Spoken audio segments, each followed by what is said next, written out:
So here's how you can hide a page that you don't want to show to other people. You go to the page menu and click Manage Pages.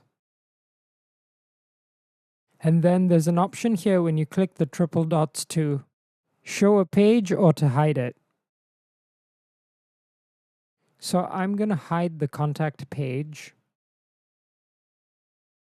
I'm going to click on the triple dots here and then I'm going to click Hide. Now we see here on the right hand side where the menu is, it's gone.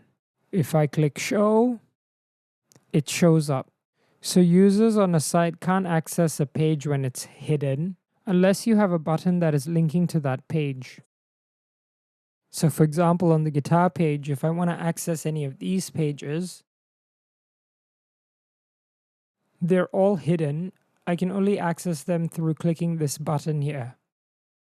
Otherwise, people can't see these courses. So it's a great way to guide the traffic of users on your website to see pages that you only want to show them at the right moments in time. Similarly, you can duplicate pages. Click on the triple dots and then select the option of duplicate. And so this is going to be the fourth course.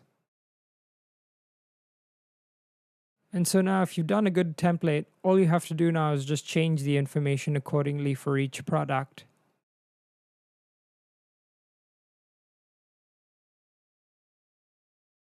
And now I'm going to go in to edit the SEO.